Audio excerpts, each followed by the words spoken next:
You're listening to TIP. On today's show, I talk with Chris Buetti about entrepreneurship, side hustles, and how you can make money using social media. Chris worked as a data engineer at the NBA before becoming a full-time entrepreneur as the co-founder and head of technology and software engineering at Digital Presence. I know people are always looking for new side hustles and new way to make more money so that they can invest more in the markets or in real estate. And so I really enjoy this conversation with Chris because he explains how you can do that and how if you can just be creative, you can find different ways to make money, even on social media. So I hope you guys enjoy this conversation with Chris Buetti. You're listening to Millennial Investing by the Investors Podcast Network, where your host, Robert Leonard, interviews successful entrepreneurs, business leaders, and investors to help educate and inspire the millennial generation.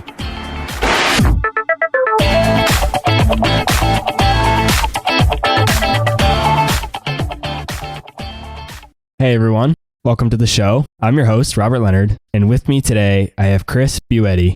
Welcome to the show, Chris. Thank you. Thank you for having me on. You and I connected because you wrote an article on Medium that went pretty viral, and after I read it, I looked into your background a bit more, and I knew I wanted to have you on the show. You have an interesting background, so let's start there. What's your story? How did you get to where you are today? Actually, that Medium article that you're referring to basically blossomed my career that I'm in now. So graduated a few years ago, just like most people, wasn't really sure what I wanted to do with my life. And I had worked at some big corporations, Dish Network, NBC, the NBA, but I was always doing something. I had some side hustle or something like that, where I was using social media for some passive income or actively going out there and finding a way to make money. And it actually ended up becoming my full-time job. So all these little side hustles that I had, I really perfected them, automated a lot of them, and wrote about them. And like you mentioned, one went kind of viral, which really helped my business and my brand. And I said, you know what, I think I can make a living out of this. So I called out some buddies from school and I said, hey, you want to quit your 9 to 5s with me? And I got some yeses, and that's where we are now. And right now we're operating a little social media marketing company and doing pretty well. We'll definitely dive into that more later in the conversation. But first, after you graduated school, you got into investment banking in New York City. And getting into investment banking is often considered very difficult to do. So how were you able to land that position, specifically with a degree in math, not finance, and no CFA designation? Right. Well, so I actually only did internships in finance. Most of my jobs after college when I graduated, I actually had a degree were in the data science, data engineering background. So I came out of school, just kind of knew some statistics, some math, and really started at kind of like low-level data analyst positions. But I'm actually a self-taught programmer. And then I got to the point where I worked as a Python developer for some major corporations. And I actually didn't know how to write a single line of code really until the end of my senior year. So I only did a couple of internships in finance. In terms of where I got now, it's kind of a weird path. And I think some of the companies that you've worked for, like you mentioned, the NBA, are companies that a lot of people listening to the show would probably want to work for. So how were you able to get in with a company like the NBA? Yeah, it's funny. I actually, when I was working at NBC, another company that I was going into thinking I was going to love it. I'm big into entertainment, the entertainment industry. So, and I was doing data engineering there. If you're familiar with the subject, it's actually very different than data science. And I came from a math background, which is more data sciencey, and that's what I really wanted to do. I wanted to do machine learning, AI, and things like that. And everywhere I went to interview just assumed I wasn't competent enough because I didn't have a master's or a PhD. That was kind of the first thing they looked at me. They said, you're going up against PhDs, basically why should we even talk to you? And I was really pigeonholed into basically a lower tier before I even walked in the door. And I said to myself, hey, I actually really need to do something that's going to boost my resume. And that's actually how that article was born that we were talking about before. So I said, I'm going to do a data science project and I'm going to write all about it. And I'm going to show everyone how I'm actually benefiting from this and things like that. And that was actually my pitch to companies. I said, look at this project I did. It's more than your normal data science project. I'm actually going out to dinner for free in New York City tonight. And I sent it as an email to someone at the league, and they reached back out to me and said, wow, this is awesome. We should definitely get you in for an interview. And that's actually how I landed there. So really the article where we connected over was the reason I ended up at the NBA, because it was actually something I did to boost my resume. I had no idea it was going to lead to something completely different in my career. Yeah, that's really cool to hear that one of your side hustles led to a career opportunity. I think that's an important thing to talk about, because a lot of people just do side hustles on the side because it's either they're passionate about it or maybe it gives them a little extra income, but a side hustle could actually help benefit them in their corporate career, even if they don't ever plan on leaving their corporate career. Despite having worked in some of those high profile jobs that a lot of people I think would consider their dream job, you still decided to leave the corporate world and go out on your own to start your own business, which is now called Digital Presence. First off, what does your company do, and how hard was it for you to make that decision? It was my dream job, just like you said. From the time I was a little kid, I was like, I'm going to do something with the NBA. I'm going to do something with basketball. So I really did end up in my dream position. But while I was there, I was basically staring at the clock, waiting for the day to be over so I could go home and work on my side hustle. That's what was on my mind all day. I wasn't focusing completely on it. And I said, I don't understand why this just has to be a side gig. Why can't this be my full-time job? And I basically decided to take the leap and start the company that I'm operating now. So my company, Digital Presence, has a number of different services, but really what we do, it's a little unique. We started off where we just helped people grow their Instagram following. And I did that by deploying a code on someone's account that did things like go around, follow people, unfollow people, like things, comment on things. Nothing new. And there's plenty of bots out there that do that. I tried to add a little bit of a machine learning AI twist to it, but it was kind of similar to what was out there. And we had some success with that, but we pivoted a couple months ago to something I think is a little more unique, something not a lot of other companies are doing. And we are basically doing a lot of web scraping, machine learning, email marketing when it comes to social media. So for example, a brand will come to us and say our client is Nike. They're not, maybe one day, but say they are. They'll say, hey, we're about to launch a shoe brand, a new shoe line, and we want to get people interested. So what we'll do is we'll do a ton of market research on Instagram, a ton of web scraping, find people that are interested in this thing. If they have their contact information publicly available, we'll take that and we'll basically give a nice report to Nike with all this information and say, these are the people that are following your competitors. These are the trends they've been looking at. This is how you can contact them and things like that. And then on the other side of it, we do influencer marketing, where we find people that would be willing to represent a brand and connect them to the brand. And we can do that in a very automated way. I mean, someone can come to me and say, hey, I want someone to wear my new headphones. And I can find them. I can enter some specific criteria. I could say, okay, former athlete, Ohio, and my process will go out and scrape all of social media and find all the people that fit into this criteria. And then I run some modeling on top of that saying, hey, you want to use this person to represent your brand and not that person. That's going to bring, based on historical data, it's going to bring you a better return. And amongst all of those things, I basically listen to a brand, listen to a client, hear their needs, and come up with a proposal that involves a little bit of all the solutions that I named and help them grow their following that way instead of the older follow, unfollow, spammy type stuff. Was there a tipping point where you decided that you just had to make a leap? What was that point like? Did you hit a certain revenue figure? Did you just believe in the idea enough? Or what really made you decide to jump?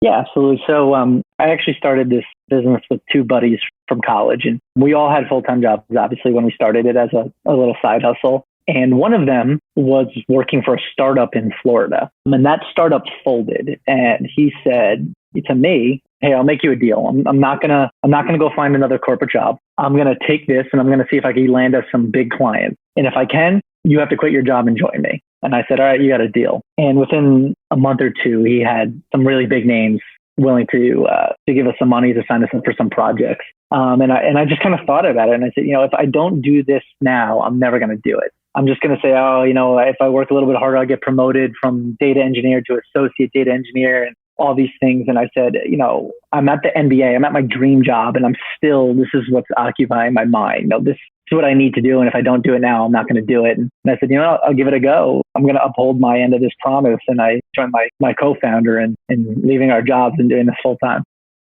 So let's talk a bit more in depth about the Medium article that went viral that I mentioned at the beginning of the show. How did this lead to what has ultimately become Digital Presence? I have always been doing things on social media. I mean, I haven't necessarily been super successful in my life, but I kind of stepped back and looked at all these people that were making money on social media, getting free things, free dinners. And I said, I want to be part of that. Personally, I'm not that interesting. So I had to come up with a little niche that I could portray myself as. And I said, okay, who doesn't like beautiful pictures in New York City? So I started building up the account and I didn't really have a goal in mind. And I said, maybe some restaurant will allow me to eat for free if I write all about that restaurant. And I reached out to one place and I said, hey, if you let me eat for free, I'll write all about your restaurant. I'll give a nice review. And they said, yeah, that sounds like a good idea. And I did it. And I was like, wow, I wonder how often I could do this. Started reaching out to museums, tours and shows and things like that. And everyone seemed pretty interested. And like I mentioned, I'm a self-taught programmer. And this is a lot of my motivation to learn how to code with these projects. I really didn't know much. And I said, I'm doing a lot of these things monotonously and manually that I don't need to be doing. And I was Googling, how can I automate this? And I got it to the point where I was like, I'm going to automate this whole thing. But in doing so, and in creating basically a self-sustaining robotic Instagram account that was smart enough to do all these things, I learned what data I can get back from these social media things, what I could use that data to predict, what would be interesting to some people, what I could get away with, what these social media platforms are restrictive of. And I had all this information and I would just talk about it to people and they would say, wow, I can really use that. And I said, okay, well, I'm going to make some sense out of it. I'm going to make some products out of it and see if it'd be interesting. And I tested the market and it was very well received. And I said, okay, I better hop on this train before it leaves the station and I'm not on it. Been very happy with the results. Had you always known you wanted to become an entrepreneur at some point? You were just maybe waiting for the right time or for the right idea? Yeah, so I've known I've wanted to be an entrepreneur since I was a kid. And I've always had these little projects that I've been doing and these little gigs that I've been doing. And everyone knew that. There's a story that my dad likes to tell about me to a lot of people that really shows that I was going to do something entrepreneurial. So I have an older brother and my older brother is very hardworking, but he's very by the book. He's a CPA. And my dad, when I was a little kid, about 4 years old, he said to me, I need you to help me rake the leaves. And I didn't want to do it. I was a kid. And he said, okay, I'll make you a deal. When I get home, all these leaves are raked. I'll give you $5. And I was like a little 4-year-old kid. And I was like, oh my God, yeah, sounds great. $5. And my dad, goes to the store, he gets home and I'm laying on the couch and my older brother is raking the leaves. And he was like, he walked into the back and he said to my brother, he's like, what's going on? Why are you raking the leaves? Like Christopher was supposed to do this. My older brother goes, well, Christopher gave me $3 to rake the leaves. And as a 4-year-old, I was able to make it. And I was sitting there laying on the couch now with $2 extra in my pocket, not having to do the job. I always had these little business ideas. I started a little company in college called Workbench that didn't work out. I was an entrepreneurship minor in college. So it was only a matter of time where, I finally let this idea take off and pursue it full time. That's such a great little story. It's like a funny twist on your classic lemonade stand story. Exactly, yeah. I know from previous conversations that we've had before the show, and then also some of the things you've mentioned throughout the show, that you have started this business with a partner or multiple partners. And so I know starting a business with partners can be difficult, not just because you're starting a new business, which is hard enough in and of itself, but because you're working with other people that are in different positions, they have different opinions, expectations, and even work ethics. So how did you find the right people to start your business with? It's funny. I'm actually, one of my business partners was my suite mate from college from our freshman year. And he didn't know I thought this, but since the day I met him, I said, if I ever start a business, it's going to be with this person, because I would always come out with these crazy ideas and tell people, what's the best business? I have an idea for an app, and everyone would laugh or shrug me off or like, yeah, but he would always be like, okay, when do we start? When are we going to do this? And he was always very interested, and we worked very well with my team, because I'm a back-end developer, data scientist. Another one of my business partners is a front-end developer and UX and UI guy. And then the other one is extremely good at sales and organization and management. But we all kind of have that business acumen, not afraid to get up in front of someone. So we work very well. We have a back-end guy, a front-end guy, and a sales guy.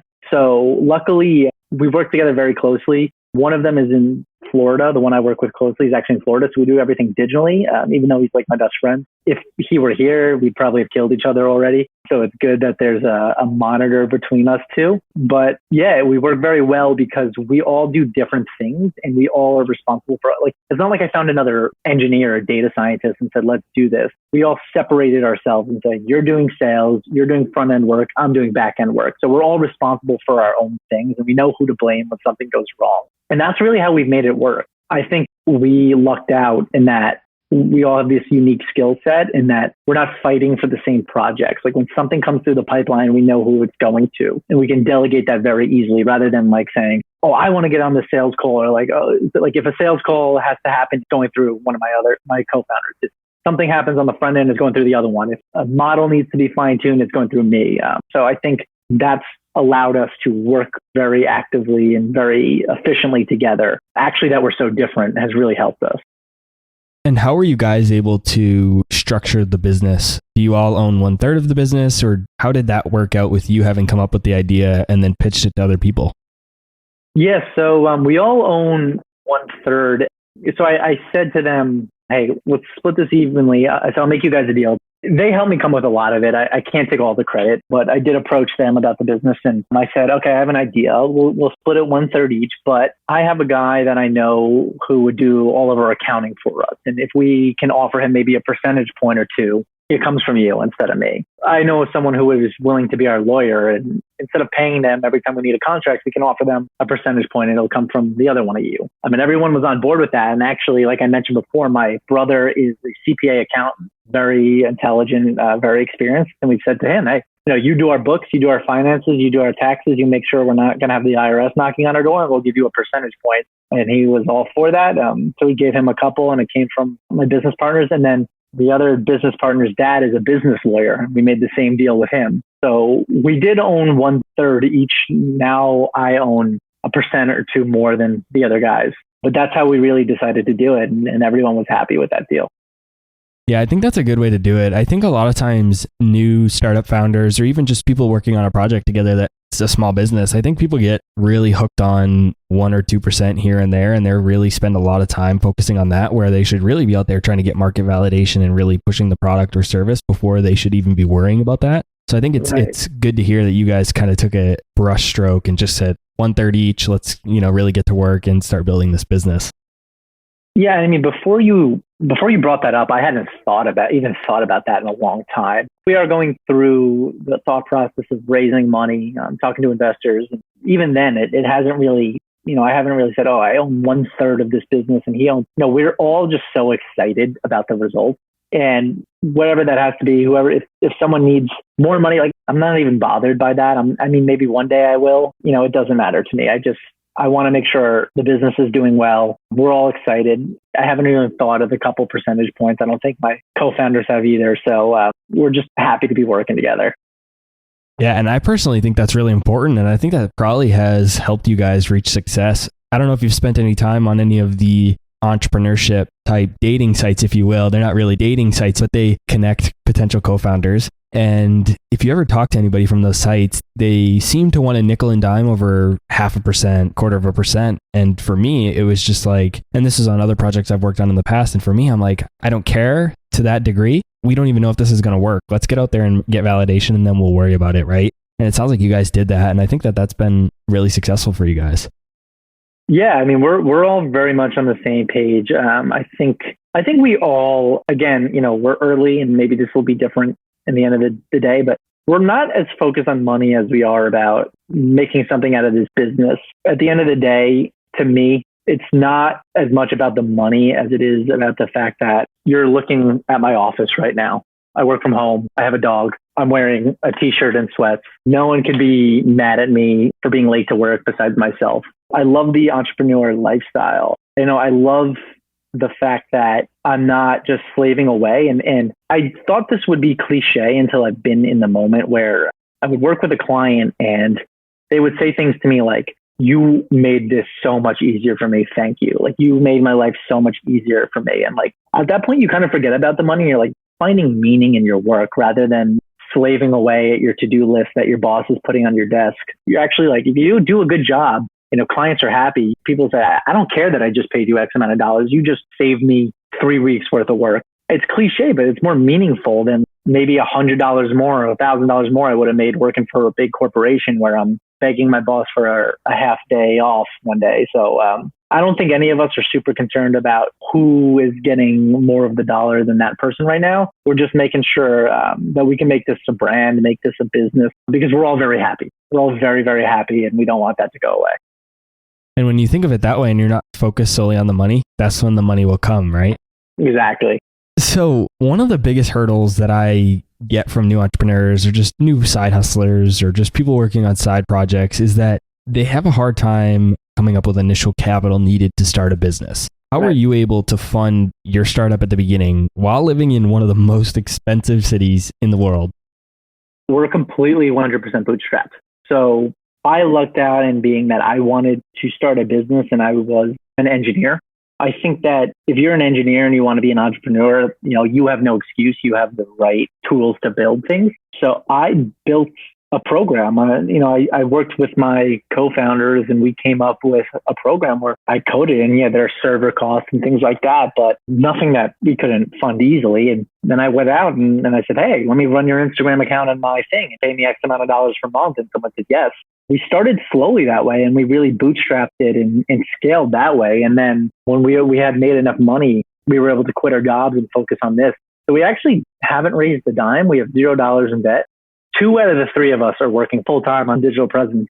One is still at his full-time job. We're trying to get him off full-time on digital presence. That may be something we need to raise money for. But if we don't, we're still in the clear. We're completely bootstrapped and no debt. But now that we have the revenue to prove that we know what we're doing, we definitely have a proof of concept. We have over 100 clients right now. Raising money shouldn't be as big of an issue as it would be for someone who doesn't have anything to prove for it. Our biggest hurdle has been that it's a little bit harder, I found, in the tech world to raise money because you don't have physical assets. My business goes under, you can't come and take machinery away from me or something like that. It's software that unfortunately may become obsolete one day or something like that. So the biggest hurdle for me is not being able to operate without the startup capital. We've been able to bootstrap that. It's if we do want to raise money, proving that this tech will be worth it, because at the end of the day, everyone can stop using Instagram tomorrow and I have nothing as collateral to provide back to an investor. So that's been more of a hurdle for me than getting that initial startup funding. What has your process looked like so far? You mentioned earlier in the show that you guys are starting to look at potentially raising capital. What does that journey look like so far? Yeah, so we're actually looking to do a friends and family raise first. We don't know what that's going to look like. I would say one of our few disagreements between the founders are what that's going to look like. But before doing a Series A or anything like that, we want to do a friends and families raise first. We've had a couple investors approach us looking to invest and get a chunk of equity out of us, and we just aren't ready yet. We're not willing to give up part of our business and things like that, but we are kind of hitting a wall, and we're building out basically a whole website, a whole portal, front end, back end, that can do a lot of these things automatically. So right now, the way we're operating is we listen to a client, we kind of act as a consultant where people tell us their needs, their struggles, and we take that and we go to the back end and we do all these things. And it's good, but it's not scalable, right? I ideally need to be able to give someone like a portal and say, do what you need to do. Let me know if you have any questions. And that's where I may need to hire some help, pay for some expensive software, things like that. But the good news is the proof of concept is there. I need to do that to service my already existing clients, not people that I think I may have one day. So the idea would be to raise money in a friends and family round, build a stable product, maybe a beta version of a product, get some more proof of concept, and then go to maybe an angel investor or something like that and raise Series A. Given that your business is in the social media space, I want to talk a bit about social media strategy when starting a business. Sure. How important is it for a new business to have a good presence across various social media platforms? It's super important nowadays. I would say that not just me being in the social media space, but I think a lot of people my age automatically turn to social media as kind of a validation. Like I can say to someone, hey, I was just on this TV show. And one of the first things we do is look up that TV show on social media and see how many followers they have, see how many people are commenting on their posts, talking about them, using their hashtag and things like that. So if you have absolutely no social media presence, I think you're kind of putting yourself in a bit of a hindrance, because people my age do use that as validation, which is why I think a lot of these restaurants are so willing to let me eat there if I post about it, because then they can turn around and say, look at this huge social media presence that's eating at my restaurant, when at the end of the day, I'm no different than the next person. I just happen to have a social media account with a lot of followers to it. I think a business is making a big mistake, especially if they're born in the last few years, not making sure they have a social media presence, because forget the traffic that you can drive to your website, forget amount of people you can have talking about your product for a second. Just the pure validation, I think, is the biggest thing people need. People need to get their minds around, because automatically I look at something on social media, they have millions of followers. I'm just assuming there must be a good product.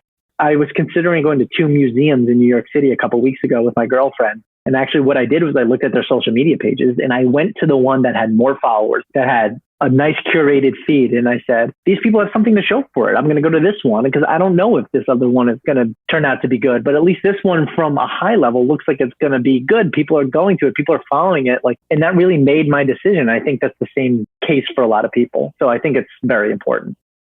What do you think is the best way to build an effective social media strategy? I think there's a lot of ways to go about it. I used to be pretty averse to having a big social media personality or an influencer wear your brand or attend your place. I used to be pretty averse to that and saying that was not as important as it is. But I've kind of changed on that. I've kind of flip-flopped on that, seeing the results firsthand. I used to kind of think that was artificial and no one really cared for it, until I actually was plugged into it, where I kind of tracked people. I said, okay, I'm going to do this. I'm going to have someone post about this. I'm going to have someone wear this brand, and I'm going to track all the traction this person is bringing. And it's very effective. Someone who has a big following can say, hey, I just went on vacation to Hawaii and I stayed at this resort. And if you go, I recommend you go there. And I've actually done the math. I tracked the data and seeing how many of that person's followers went to that new hotel, that followed that hotel on Instagram and things like that. So if you're a no name, a lot of these big personalities out there are not monetizing a ton, especially as much as they want to be. And then you say, hey, why don't you come stay at my resort? Why don't you come use my product? And if you post about it, you don't have to pay me. And more than you think are willing to do that, it brings a lot of traction. So I definitely think that's a good place to start. But once you're there, once you have at least some bit of a presence, I think you can do some other cool things, like maybe do a giveaway, right? So I'm working with a brand right now. We brought up from nothing, from 0 followers.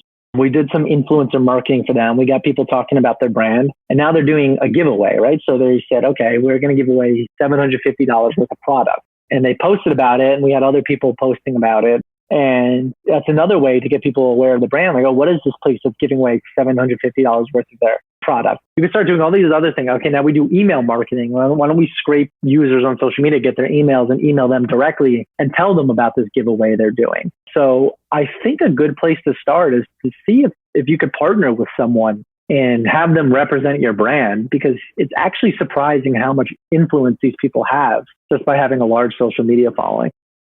So how would you recommend someone listening to the show goes about starting a business or a side hustle? Would you recommend that they do something related to social media as well? Anyone with a social media account can make money. And I'll give you an example about that. So not too long ago, I said, I want to test the market. I want to make some money on social media. Let's see what I can do. And I found a YouTuber by the name of, his YouTube channel is Here Be Bar. And he is a New York City YouTuber. He goes and checks out restaurants and things of that nature and makes videos about it. And I reached out to him and I said, hey, I work for a digital marketing company that I started. Just curious, are you monetizing? How much would you charge me to insert something into one of your videos? So what's the next video you're doing? And he said, actually, I'm going to go review a lot of rooftop bars. I'm going to make a rooftop bar guide for the summer. And I said, okay, and you could check this guy's YouTube channel. He made this video and I had a lot to do with it. And I said, okay, how much would it cost if I said, I want you to put my client as one of the rooftop bars there? I want you to inject this bar into your video. And he was a little thrown off. He was like, oh, I don't know, maybe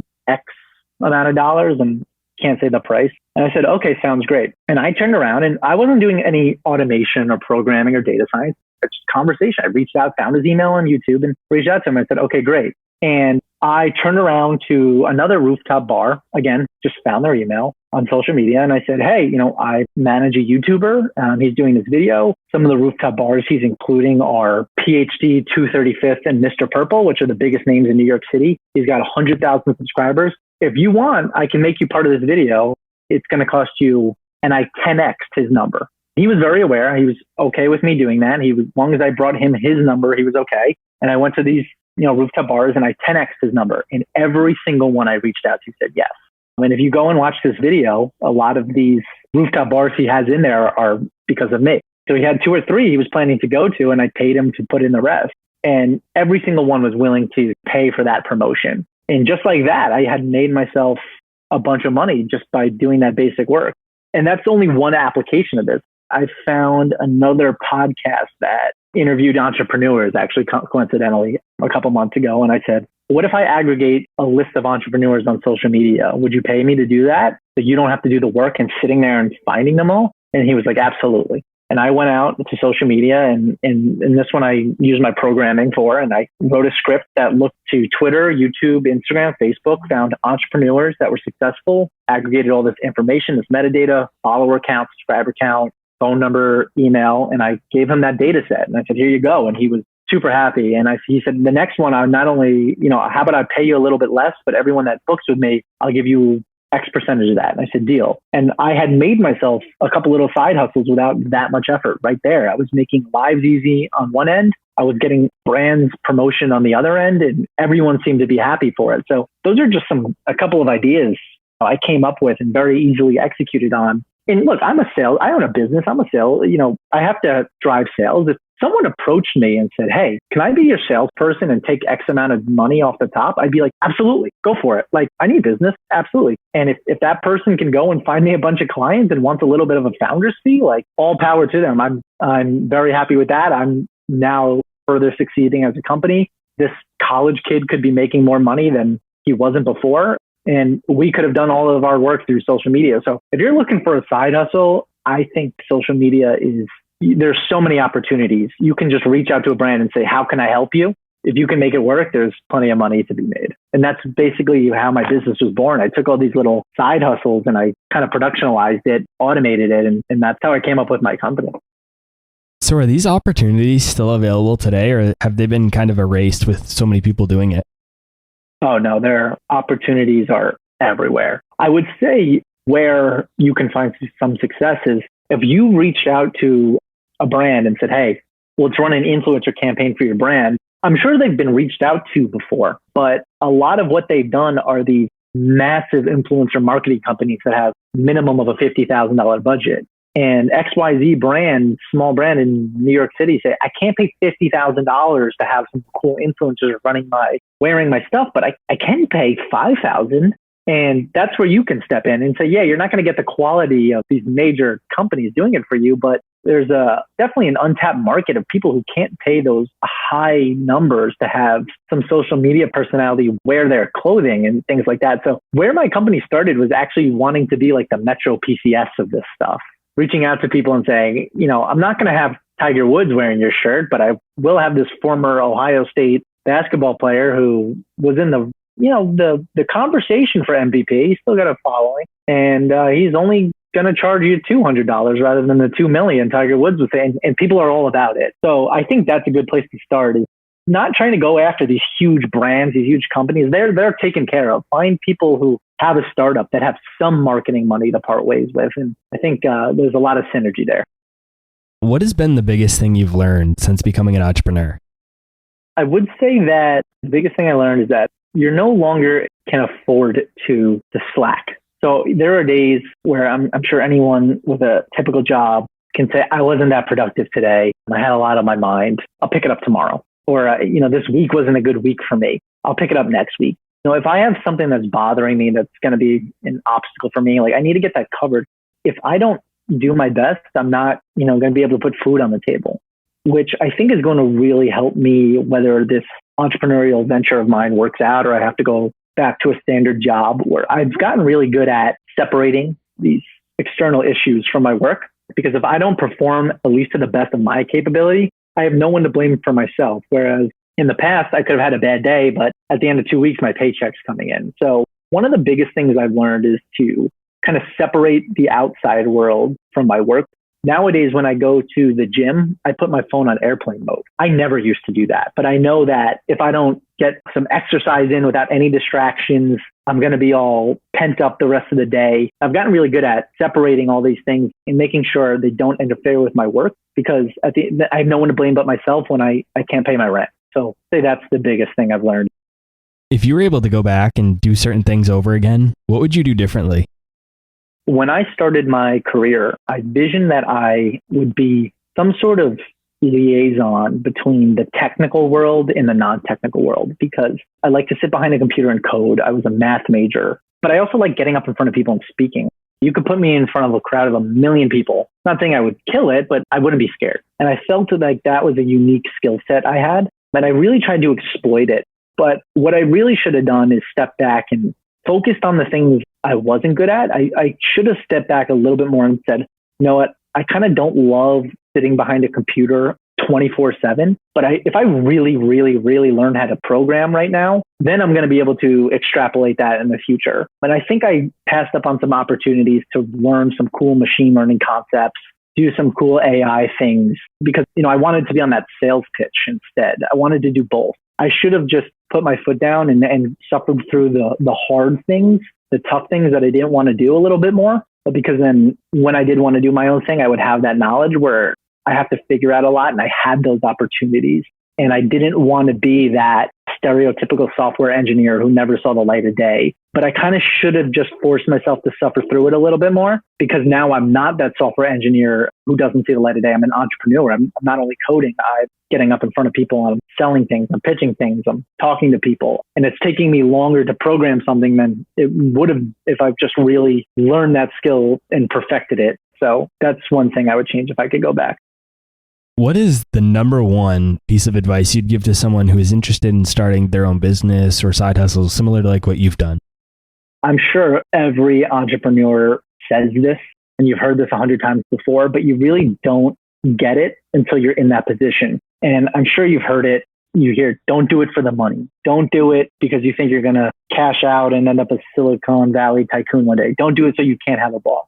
Do it because it brings meaning to you, because that's when you really start enjoying your work and not begging for the weekend to come around. I know that I built the process that did that, and it's very meaningful for me, and the money isn't the top of my mind. So my number one advice is forget about the money, forget about the glory that you think is going to come with it. It's actually very tough. You don't know what your next paycheck's going to look like. Lose that preconceived notion that it's glorious and awesome and you're an entrepreneur. Find something you're passionate about. Find something that's going to make you smile. That's what's going to keep you going. And it's not all about those other things you always hear. It's about the things that you enjoy doing. So that would be my number one piece of advice.